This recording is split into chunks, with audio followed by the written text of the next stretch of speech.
This is episode 2 of the Wax Matric Podcast, a Terry Kath vinyl experience. In this 3-part series, we explore the art of record collecting through the collection of my dad, the lead guitarist of the band Chicago. Part 2 is called In Stereo. Today, we listen to music really different than we used to listen to it back in the 70s. We explore in this episode the evolution of the listening environment, from how my dad would have enjoyed this record collection to how we enjoy music today. I'm Michelle Sinclair, DJ, producer, daughter of Terry Kath, and the curator of this record collection. And I'm here with some very special guests. My mom, Camelia, thank you for being here today. I know, round of applause. And my good friend, DJ, producer, radio host of the Dirty Bird radio station, and an avid record collector, Victoria Rawlins. Thank you for also being here today. I would say you mainly DJ'd on vinyl for a long portion of your DJ career. Yeah. Hi. Yeah, I think I've been DJing for over 16 years now and just started record collecting and then, was told like, hey, you should get some needles and headphones and you could start playing out. So I just started playing my record collection, and then more gigs led to more gigs and more records. And what would you say? Roughly how many pieces of vinyl do you have? I haven't totally cataloged them, but I did a quick count today with like the boxes. Like each box holds 75 records, and I was counting all the IKEA box, that big, what's it called, kiosk. No, that's not what it's called. That's not what the storage is called. Anyways, did a quick count, but it might be like around 10,000 records. I might have 10,000 records? About 10,000 records, and I play a lot of them, and I need new ones because I get bored. And I would say that Victoria is one of my favorite people to go see DJ because she lugs out those records, and it's a joy to watch you DJ. Thank you. Thank you. Mom, my opening question for you is, when was the last time you went into a record store? Not necessarily to even buy a record, but to buy anything like a CD or anything like that. Oh, God, it's been years. Yeah. I think the last time I went to Amoeba a couple times. Fun. What were you looking for? Actually, it was for a concert. It was a concert in Amoeba. They had a concert, and all the records were all around us, which was very cool. But I haven't gone to a record store in years. I think Tower Records was the big one in the old days. Everyone went to Tower Records to buy albums when they first came out. But I think that Tower Records was open till past midnight. So you could we'd go there to the at bar midnight and then go on the Sunset Strip and the new billboard for the new record. You just go and look through all the records and buy whatever. Yeah. But I think that also speaks a lot to the state of where we are now compared to when you guys were listening. And we'll get into that in part 2 a little bit, but let's dive into part 1. Part 1 for this episode is Living in Stereo. In part 1 of each episode, we discuss the art of record collecting through various topics. In episode 2, we are exploring the listening environment. Because when you listen to a record, you must have a specific setup. You've got to have speakers. You need a record player. This experience, in a way, is very different than listening to an MP3, which you could literally pick up your phone and just listen to whatever you want. It's a different experience altogether. And it's almost like you're talking about speaker size because your phone has this little tiny speaker in it. But when you're listening to vinyl, I mean, I've seen $100,000 setups with like the most magnificent speakers. And it's like, where are you going to sit? You want to sit in your lounge chair in between this beautiful thing, and you're dusting off your vinyl and you're putting it down. It's a very different experience than, have you heard this on my phone? I am definitely, listening to music on my phone while I'm cooking and things like that, which I even feel bad about. So just to set it off, my first question for you ladies is, where do you most listen to music these days? Like, how are you consuming your music? Well, it seems like it just happens on the phone. Yeah. Yeah. On the phone or like a Bluetooth speaker in your car. Yeah, in your car. A nice car. And it doesn't sound anywhere near as good as when you listen to a record and you had the speakers. There's just no comparison. There's no comparison. So I think everyone's being robbed right now, really. Yeah. Well, I enjoy a good car ride. Like, you know, I love listening to music in the car, and when I'm working on my own music, the first listen is in the car just to hear how other people are hearing it, how everyone's gonna hear it, or how it feels in the car, because, you know, again, like, everyone loves a good car listen. But I do have a record room at home, and like, I have storage shelves like you see at a record store, and then the IKEA box that I forgot what it's called. What's your speaker setup? I have a couple speakers. I think I forget the brand, but I got 2 Technique turntables, and I have a mixer. You have a nice mixer. I have I have an Eckler, but I've been using the Pioneer. What is it? The 4-channel A. Oh yeah. A9? No, that's not it. A9? Like what they have in all the clubs and everything. Yeah, like the industry standard. Yeah. Just because I'm trying to get more familiar with the effects, but 2 turntables, and I got all my records there, and I like to listen that way. But I would also say, like, anyone that's listening, drop in the comments your setup, because I know people get really serious about this. People get serious about the styler. I'm a nerd in some senses, but I'm not a nerd when it comes to even remembering the name of a mixers or the name of these speakers. But people are hardcore about it. I would love to see, like, a conversation about what people's setups are. really want the new Pioneer Alpha Theta. Same. The new rotary mixer. Yep. It's the. Now we're going way out of the talk. I know. What my mom would. This is a DJ thing now. I'm sorry, but I really want a rotary mixer so bad. Because you can take it by battery, and you can take it. I think it's also Bluetooth, so you can take your DJing literally anywhere out of the back of your car, and Bluetooth. I mean, or plug into really nice speakers. Of course, again, that's not vinyl. We're talking about DJing with MP3 or WAV files, but still the DJ gets to create the experience for you, which is different than just streaming on your Euphonia. The Euphonia. Thank you. The new the Euphonia. Yeah. They used to have all these mixers back in the day, like the knobs, and they're all coming back, and I just think that kind of stuff is sexy. Just like records, you know, records are sexy. An MP3 is not that sexy. Like, you know. You can't hold an MP3. Can't hold an MP3. No one ever said, like, hey, check out my MP3. Like, that's kind of a quote from this new Dustin Grooves book. It's a vinyl collector's book. I'm in the new series, volume 2. But, there's a lot of record collectors out there. So, Mom, I want to ask you if you can paint the picture. So this vinyl collection is mainly from when you guys were living together. Yes. And so can you paint the picture of how my dad used to listen to records in your home? Oh, it was always, we had a big living room. He had speakers on every corner. There were speakers on the ceiling, speakers on the floors, boxes everywhere, you know. And it was always, you sat in the center and you listened to music, and it was always a big experience. You planned it out. So-and-so's got a new album. Let's listen to it. And everyone would sit down and listen to this music and listen to the lyrics and read the lyrics.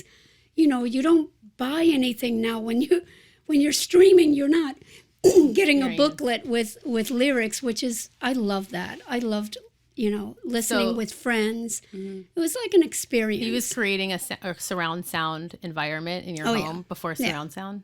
Yes. And one of the things, I don't know if this how it was in your house, but one of the things that was mentioned when I made the documentary was that he often went to just Radio Shack and would pick up like random speakers and amps. So I'm imagining... there was a lot of equipment around. Yeah, that it was like you're talking about speakers hanging from the ceiling. I'm imagining like how can we create this? Like you sit in the middle and experience a wall of sound. A wall of sound. Yeah, especially when you're with a musician because they really know, sound, and they really know how they want to hear music. So, but you also share that he would go and record sounds out like go out for the day and come back and make you listen to. Oh yeah, he always carried a little tape recorder in his pocket when I was pregnant with you, and I couldn't go on the motorcycle, so he'd put a little tape recorder in his pocket and record the whole day. I would just so cute. He'd come home and play and share his day with me. Aww. Yeah, he'd love to record things. Yeah. So where are those tapes? I know that is the question. Somewhere. Where are those tapes? Oh my gosh. That's I cool. wish that was a lot. That's definitely, I mean, the other thing to point out that we were talking about before was that records was only one aspect of this listening experience. You guys had DAT tapes, and you guys, which Lord knows where those are, but you guys had DATs and tapes and other forms of ways of listening. So this really represents kind of like a small aspect, I think, of potentially what he was listening to in the 70s when you guys were together and I was born, you know. And we kind of explored in some of the episodes, we're exploring like where these songs would have taken him had he was able to record his solo album, which he was gearing up towards. Yeah. Yeah. All right. Cook County. Cook County music. That was going to be the... Yeah, he wanted to call the band Cook County. Oh, that's cool. You know, independent of Chicago. He wanted to create this band. If people don't know, Cook County is an area of Chicago. It's a county. So it's that's actually kind of cool because it's like, instead of being Chicago, I'm Cook County. I like that. Yeah. Victoria, you still make mixtapes, which from vinyl to mixtapes, which is definitely a pain in the butt of labor of love. Can you explain like that process and like why even go through it when people are literally making their mixtapes and playlists and just being like, here, stream my, you know, here's my mix. Here's the link to my mix. Like, why go through the process? I mean, I think it's just like that love for music, love for records. I think it's the perfect sound, like the vinyl, the warmth of vinyl. So I record a vinyl set through a little digital recorder, and then I, you know, dub it on a couple tapes. I try not to mess up. I do mess up. It is. You have to start over. I remember those days. Yeah, it could be really frustrating. I try not to do a big run, so usually I do like 25 to 30 tapes of each, you know, set. And I make my own artwork, like collages for the tape covers. Beautiful. And then I'll take like a little sound bite from like a show or whatever that I think is funny or interesting, and I'll put them on the ends, like side A, the start of side A and the end of side A, start of side B, end of side B. And then I used to sell my tapes with boom boxes, and I used to like bundle them with boom boxes and Walkman. So I just... Again, my perfect sound is the recorded vinyl onto tape coming out of a boom box. Like there's just something. There's just something about it that, like, you know, I don't think I think a lot of us are nostalgic about stuff. Yeah. It just feels good. There's definitely something in the air because as soon as it goes, tick, like when the tape is done, like the air clears out in the room, like. Does that make sense? Beautiful, yeah. Anyways, it's the perfect sound. Even though that's like the opposite of the perfect sound. Like it's not a clean, clear. Right. It's like all this texture. I love it. And then ever changing every time you listen to a piece of record. It's changing the texture of the sound too with every play. And I love the tapes that I've been given from friends or the tapes that I recorded off, you know, radio stations. And yes, I would just scan through the radio, and like now when I hear these tapes from when I was a kid, just like the old commercials, just like and then stop on a song I like, and then like I just think it's cool. Yeah, sounds. Do you still make tapes? Do you still sell tapes? I mean, it's a pain. And now I'm thinking like, because I have a cassette club, I do it through Twitch. It's like a subscription thing, but I'm a little behind on it because it's a lot of work. So now I'm thinking, should I just do CDs? CDs are coming back. Wait, what's I mean, I literally got rid of all my CDs. That's like people that make and sell cassettes? No, it's this thing I do on Twitch. Like if you subscribe to Tier 4, I'll send you a cassette tape, and that's it. My mom probably doesn't know what Twitch is. Know. It's a streaming platform, and a lot of DJs. I mean, I would say... Well, we'll give you your like shout outs at the end, but I would say that if you want to experience, I don't know how often you're on Twitch, but if you want to experience and you can't make it to one of Victoria's show, find her on Twitch because you do all vinyl sets. I do, on Twitch. I love vinyl, but I do digital. My full writer is, and my favorite is like the 2 Technique turntables and the 2 CDJs. Like that's what I prefer. Yeah. Okay, love it.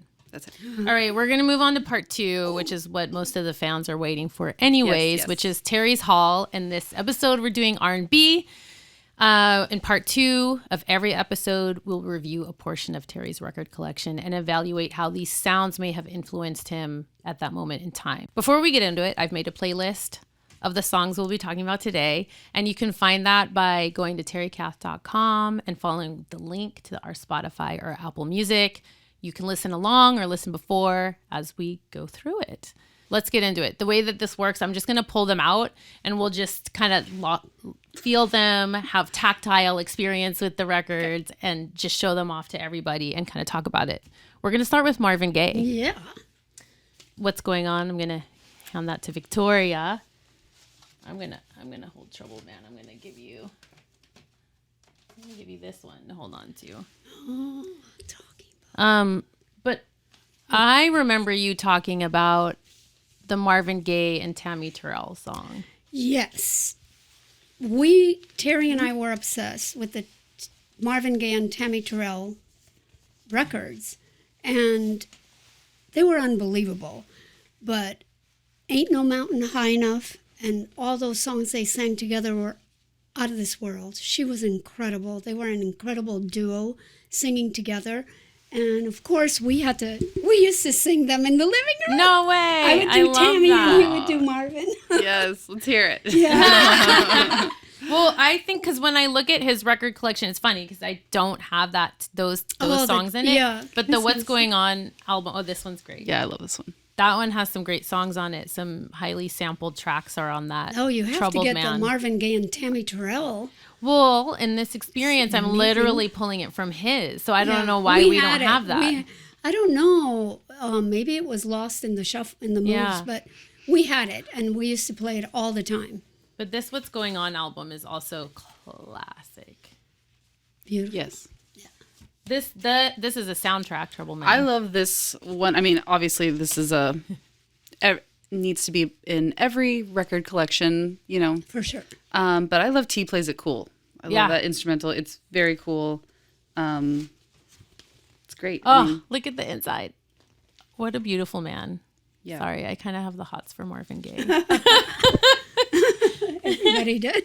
I mean, yeah. No, this soundtrack is great. But the Troubled Man theme was also classic. Okay. Now, Stevie Wonder. Ooh, Talking Book. All right, I'm going to give you Talking Book. Wait, hold on. Yeah, I'm giving Talking you Talking Book was... Music of my mind. Music of my mind. Oh, beautiful. You get Talking Book. Well, Talking Book was out when Music you of my were mind. born. Wait, I just lost it. Yes, thank you. Some of these. Yeah, this is the one. So why is that the one for you? Because this one is, I think, one of his best albums, but there aren't really any hits on it. Right. But I think it's the best, and it's I love concept albums. So this is one of his concept albums, and I just think it's really great. He's such a pioneer of electronic music and synthesizers. I think there's a list on this that lists all the synthesizers he was using, but yeah, it's interesting. That is also something that's really lost in MP3 world. It's like you just listen to something on shuffle, but when you're putting a record on, you can open this up and find out what synthesizers he was using. That's crazy. yeah. That's great. What about for you, Mom? What you got about that? Or Stevie? Well, I know you have a lot to say. Well, Who doesn't? Well, You're the Sunshine of my life was just this album was unbelievable. Mm-hmm. And it was, we listened to it a lot. I think it was, the soundtrack of our relationship in a way, this one. Really? And also when I was pregnant with you, he came out with Isn't She Lovely? And I'll never forget playing that song over and over again, because we had this baby and he was singing about his baby. Aww. And it was a wonderful, wonderful experience to have Stevie Wonder in the house every day. Oh, Stevie. I loved it. Yeah. Didn't he come home from the hospital that day? He just had a daughter and he rushed home and wrote this song about his daughter? I think so, yeah, he did. He wrote a song, but Isn't She Lovely was Stevie Wonder's single at the time that Michelle was born. So that became a really beautiful anthem. Song to listen to. She and lovely, fun. Yeah. Maybe he wrote it about you. He preempted it. But yeah, I mean, yeah. Do you think Stevie gets enough credit? I mean, I think he does. I think, but do you think he does? It's so funny because I think there was a time when I first started collecting records in the 90s. Stevie Wonder was such a big deal. I mean, you wouldn't do a DJ set without playing Stevie Wonder. It was, or a couple Stevie Wonder songs, just like you wouldn't play a DJ set without Prince or David Bowie. I mean, but maybe now it's different. I feel like maybe it's changed in the new generation. But I think amongst the real heads, yeah. Bubble wrap this man. Well, usually, by the way, these are in plastic wrap, but I took the plastic wrap off so it wouldn't make so much, not plastic wrap, shine. but the plastic cover, because otherwise it would make way too much ASMR that we don't specifically want. I've inherited some records from different friends and family members, and I really regret not putting little stickers or something like, so-and-so's picks, like Aunt Sue's picks, or like, Aunt, like Dina's picks, or like something, because now they're getting jumbled up, and you think you're going to remember I think everything. I'm going to have the collections together. So how do you know that this is your dad's? Like, are you thinking about this is a good question. Putting like stickers, like dad's picks, dad's records, like, or so I had them kind of separated for a long time. I kind of knew what they were. Yeah, but I'm sure you've brought some stuff out. I've bought some stuff, and they've commingled a lot with other things. Exactly. Okay, so that's a really good question, actually, because in this process of digging through all of my records, I pulled out, there's certain records I just knew because when I was 19 and I took the records with me, I was really like, ooh, like these are amazing, because I was really into hip hop and a lot of this stuff was sampled music.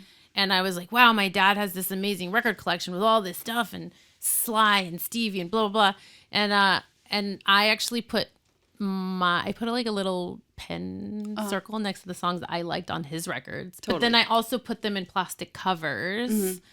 And then in this process, I really had to decipher when I pulled out something and I was like, I don't think this is my dad's record. Or I thought it was my dad's, but then I realized I got turned on by an artist he was listening to and went and bought more because it would have a little sticker, like a purchase sticker. And I was like, obviously I bought that. Or, this was like 1979, which he wasn't unfortunately alive anymore. So that is how I kind of decipher it. But some of these I just know. So we're going to move on to the Sly. But he had a variation of, records. Oh. Sly and the Family Stone, and this unbelievable. One's cool, it's like a test. They press. were amazing. Awesome. And for me, we listened to a lot of Sly, you and me. Oh, I love Sly and the Family Stone. Yeah, fantastic records. Yes, fantastic. Did they ever hang out? No, we never met him. I know during that time, all their great hits were out, but I think that was during that drug era. Maybe where, it was a good thing. I was just gonna say, like, this is tragic. Like, I love Sly. They're such a great band. He's so talented, and he should not be like suffering the way he is right now. Yeah. Like, how does that happen to the legends, an unbelievable the greats? Talent. Yeah, like, how does that happen? Songs, beautiful, soulful, fantastic songs. Yeah. This one that you're holding, I particularly love because it's like Epic Records radio station service not for sale. I mean, like, taped together. I mean, this, in my mind, my dad listened to this a lot. The fact that it's like taped. Oh yeah, that one. Yeah. It's so classic. Yeah. And how cool. Not so much in this collection, but in a lot of the other collections, there's a lot of like test presses.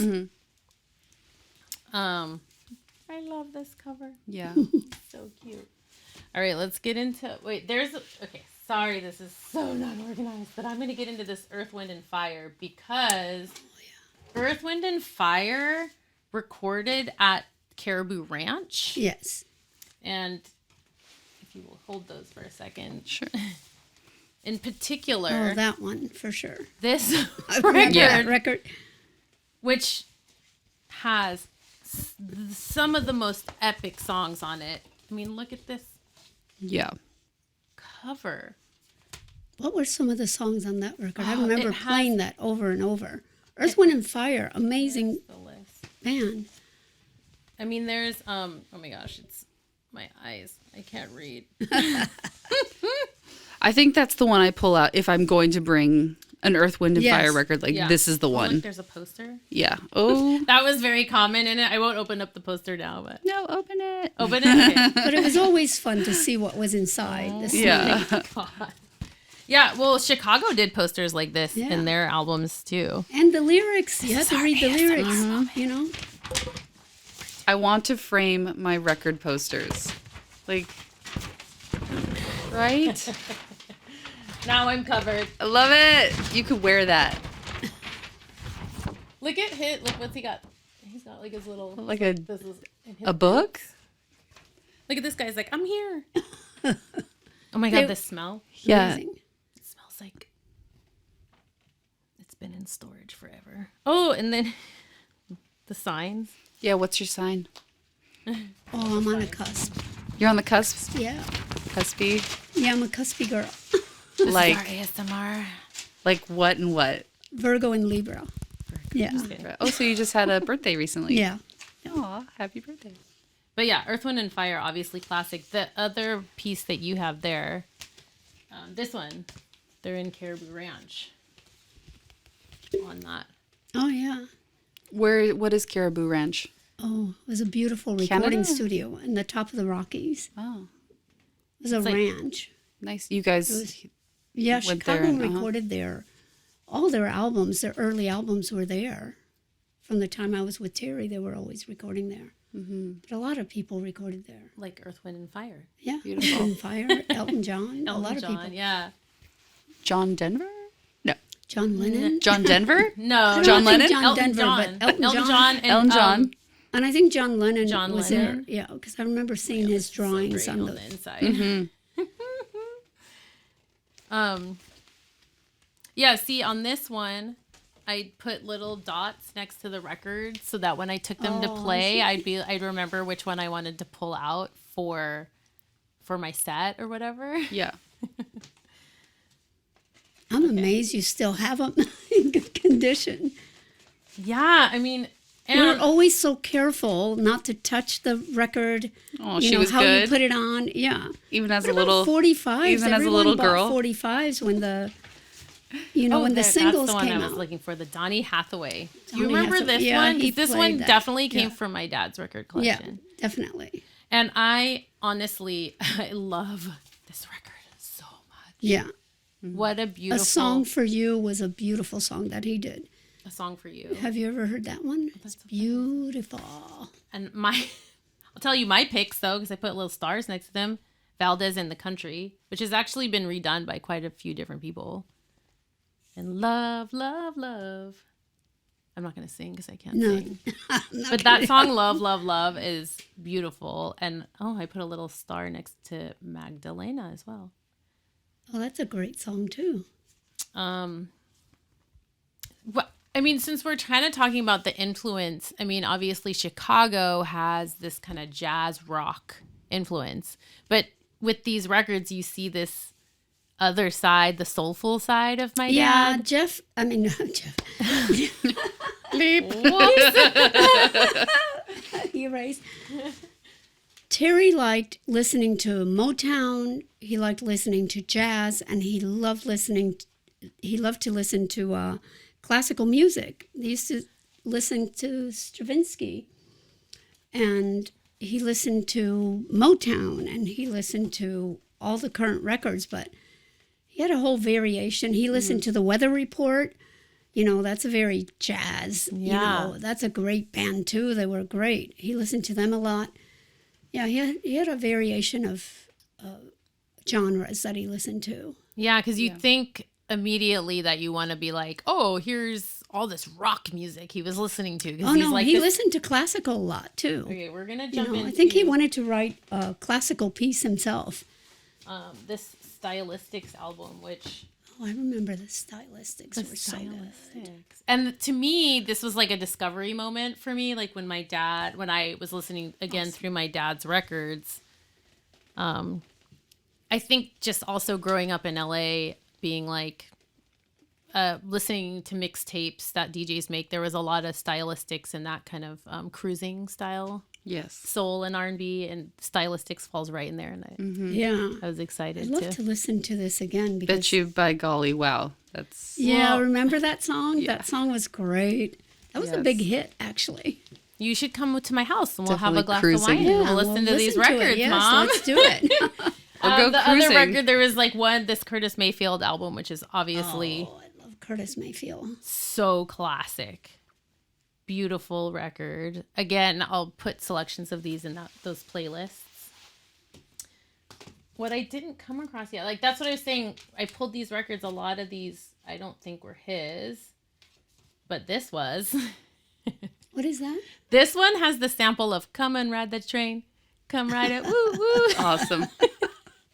On it, the Unlimited Hot Orchestra. Great album. Cool. It's a good one. We'll put that in there. Another one that was in his collection. I feel like this might go into more of the rock section, but cool record. Oh, here we go.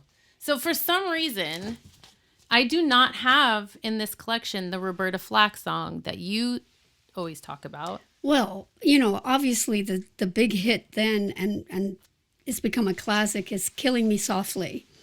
That was such a beautiful song, beautifully sang by Roberta Flack. And we listened to that song a lot. And Terry always said to me, I want to write the response to that song. I want to write the male version of that song, how the guy feels. How does he feel?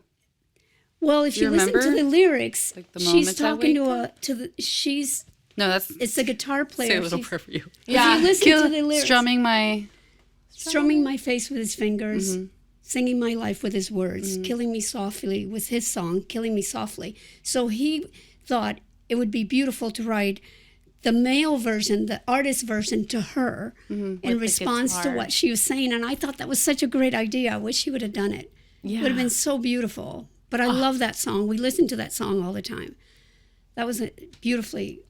I guess by now we would know if there was lyrics for that somewhere. Like what? Like what it feels like to have his hair being like strummed through, or like what? Because the like strum he's sorry, or like singing. No, it would be his version, his response to what she's saying. So I play my guitar for you because I'm imagining now about the girl. Okay. Yeah. If you have to listen to the lyrics to understand, I actually wonder what the response would be. No, obviously he would sing, but I'm imagining in his version the guitar would be a big part, like laying the guitar back. Yeah, to he her. would be talking to her through the guitar, but he was basically responding to everything she was singing. Right. And I thought that was a great idea. God, wish he would have done it because he had such a beautiful voice. It would have been so cool. Would have been amazing. Well, for me, this was compared to what? Hands down, just one of the best songs ever. And if you listen to it, even in today's day and age, it is going to still be relevant. It's such a great song. That song will be around forever. It's beautiful. I mean, obviously, it's a beautiful song. Did he do that a lot? Like, obviously, he was inspired by all these records, but like, was that a part of his like writing process a little bit? Like hearing a record and being like, oh, I love that part, or like.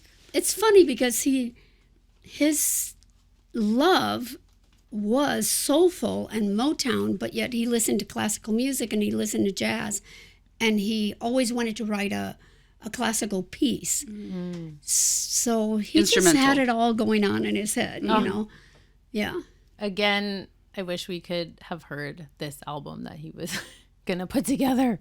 I can only imagine in my mind. I'm like hearing all the pieces of these records coming together. Well, I think that's all we have time for today. But you can listen to more on the playlist I made and just kind of delve into these songs we talked about and everything. I can't thank you two enough for coming today. It means so much to me to have my mom and Victoria here. I love these ladies so much. Victoria, where can listeners find you and delve into maybe buying a tape? I stream kind of randomly on Twitch. You can find me by my first and last name, Victoria Rawlins, and I also host Dirty Bird Radio. That's a weekly show. So yeah, check me out there. Yeah. And if you're lucky, you can catch a live DJ set someplace. Yeah. Mom, what are your socials? I'm just kidding. She's not on social media. No, I don't. You can only find her through me. That's it. Anyways, thank you so much for listening to this episode of the Wax Matric Podcast, the Terry Kath Vinyl Experience. Please visit terrykath.com for information, the documentary, the playlists, any merch. And lastly, we would like to encourage you to take a moment to sit down and listen to a record. Pull out your favorite speakers, get a record player. If you don't own one, go into a record store and go buy a record player, and just experience that. If you've never done it before, it will change your life. Thanks for tuning in. Ooh, I feel the bass.